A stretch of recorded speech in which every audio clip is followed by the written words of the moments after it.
Hello, जय हिंद दोस्तों। आज 6 मूल अधिकारों में सबसे पहला मूल अधिकार समता या समानता का अधिकार को पढ़ने वाले हैं, जो कि आर्टिकल 14 से लेकर 18 तक में वर्णित है। तो सबसे पहले आर्टिकल 14 को समझते हैं। तो आर्टिकल 14 यह बतलाता है कि राज्य किसी भी व्यक्ति को विधि के समक्ष समता और विधियों के समान संरक्षण से वंचित नहीं कर सकता है। फिर से एक बार बतलाते हैं कि राज्य किसी भी व्यक्ति को विधि के समक्ष समता और विधियों का समान संरक्षण से वंचित नहीं कर सकता है। यहाँ ध्यान देने वाली बात यह है कि भारत के अंतर्गत नागरिक या विदेशी दोनों पर यह लागू होता है। और एक फैक्चुअल चीज यह है कि विधि के समक्ष समता को ब्रिटेन के कानून से लिया गया है और विधियों का समान संरक्षण जो है अमेरिका से लिया गया है। अगर इसको एक्सप्लेन किया जाए तो इसका मतलब यह होता है कि न्यायालय द्वारा सभी के लिए समान व्यवहार किया जाएगा, चाहे वह व्यक्ति गरीब हो, अमीर हो या किसी भी तबके से रिलेट करता हो। और दूसरा, विधियों का समान संरक्षण जो कि अमेरिका के कानून से लिया गया है। इसका मतलब यह होता है कि समान विधि के अंतर्गत जो नियम होता है वह समान होता है और यह जातिगत असमानता को दूर करने में हमारी मदद करता है। सर्वोच्च न्यायालय का मानना है कि यह जो विधि का शासन है आर्टिकल 14, ये विधि का जो शासन है संविधान के मूलभूत तत्व का ही हिस्सा है, इसीलिए इसे संविधान संशोधन के द्वारा भी नहीं हटाया जा सकता है। कमेंट में आप लोग बताइएगा कि संविधान संशोधन किस आर्टिकल के तहत और किस भाग में रखा गया है और किस देश से लिया गया है। अब आर्टिकल 14 के अंतर्गत कुछ अपवाद भी हैं जिसको हम लोग समझते हैं। तो सबसे पहला राष्ट्रपति और राज्यपाल के केस में है कि अगर कोई भी फैसला या निर्णय लेता है राष्ट्रपति या राज्यपाल, तो वह न्यायालय के प्रति जवाबदेही नहीं होगा उसका। और दूसरा, संसद की कार्यवाही के दौरान कोई भी सांसद या फिर राज्य विधानमंडल के अंदर कोई भी विधायक जो भी चर्चा के दौरान बात करते हैं वो भी न्यायालय में नहीं जा सकता है। और तीसरा, राजदूत या कूटनीतिक व्यक्ति फौजदारी मामले में मुकदमा नहीं हो सकता है। अब हम लोग पढ़ेंगे आर्टिकल 15। अनुच्छेद 14 के बाद अनुच्छेद 15 हमें यह बताता है कि कुछ आधारों पर विभेद का प्रतिषेध है, यानी कि 6 आधार ऐसे बताए गए हैं जिसके आधार पर राज्य कोई भी डिस्क्रिमिनेशन या विभेद नहीं कर सकता है। तो यह 6 अधिकार को हम लोग जानते हैं। पहला जाति, दूसरा धर्म, तीसरा लिंग, चौथा मूल, पांचवा जन्म स्थान और छठा वंश। इन 6 आधारों पर राज्य किसी भी व्यक्ति को विभेद नहीं कर सकता है। 15 का क हमें यह बतलाता है कि सार्वजनिक भोजनालय, होटल या मनोरंजन स्थान, किसी भी स्थान पर इन 6 आधारों पर कोई भी उसे इन स्थानों पर जाने से मना नहीं कर सकता है, चाहे वह किसी भी जाति, धर्म या मूल स्थान से रिलेट करता हो, चाहे किसी भी वंशज का हो। 15 का यह बतलाता है कि इन 6 आधारों पर जाति, धर्म, लिंग, मूल स्थान, जन्म स्थान और वंश के आधार पर सार्वजनिक भोजनालय, होटल, मनोरंजन स्थान और अन्य सार्वजनिक स्थानों पर जाने से इन आधारों पर मना नहीं कर सकता है।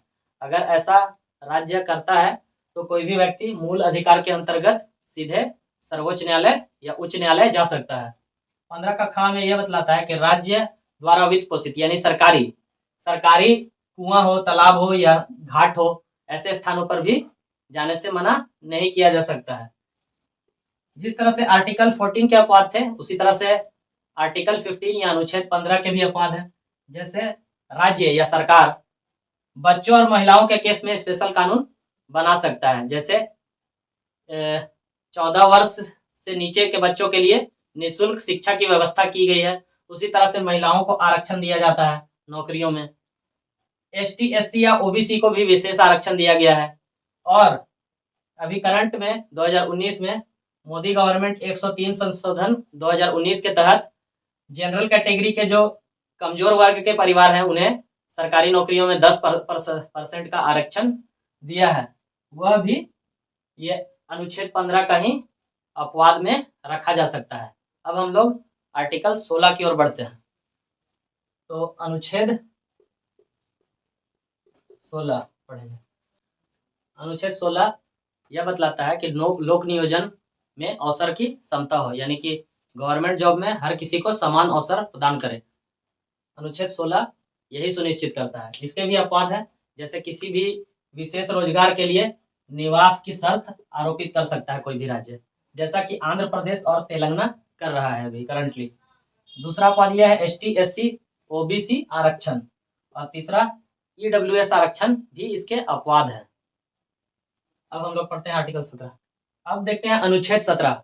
अनुच्छेद 17 हमें अस्पृश्यता का अंत के बारे में बतलाता है, यानी छुआछूत का पूरी तरह से अंत। अस्पृश्यता शब्द को हालांकि संविधान में डिफाइन नहीं किया गया है।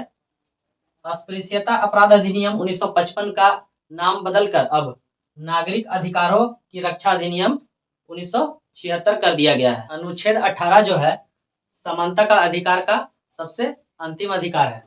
अब इसको हम लोग समझते हैं। इसमें बतलाया गया है कि उपाधियों का अंत कर दिया जाएगा। इसके अंतर्गत 4 प्रावधान है। सबसे पहला प्रावधान यह है कि सेना संबंधी या विद्या यानी एजुकेशनल संबंधी उपाधि के अलावा कोई और उपाधि राज्य प्रदान नहीं कर सकता।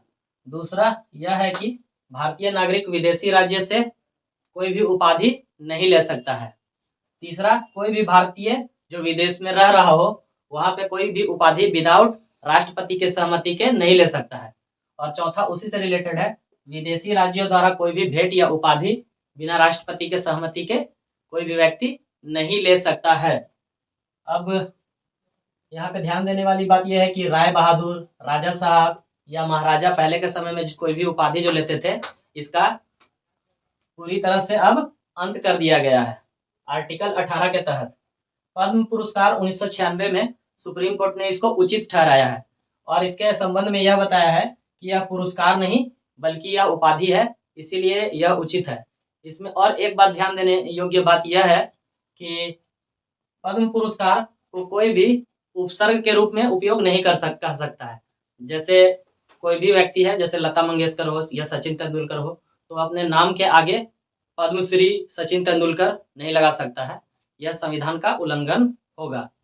तो इस तरह से हमने आर्टिकल 14 और 18 के बीच में जितने भी अनुच्छेद को एक्सप्लेन किया है, वह सभी कहीं ना कहीं एक तरह से समानता का अधिकार के बारे में बात करते हैं। यानी समाज में जितने भी लोग रहते हैं उनके बीच में समानता का भाव को बढ़ावा देने के लिए यह आर्टिकल एक्सप्लेन करता है। तो आर्टिकल 14 से 18 इस तरह से समानता का अधिकार है। इस तरह से हमने मूल अधिकार के सबसे पहले अधिकार को अच्छी तरह से समझ लिया है। आई होप आप सभी इसको अच्छी तरह से समझ गए होंगे। तो थैंक यू एंड जय हिंद दोस्तों।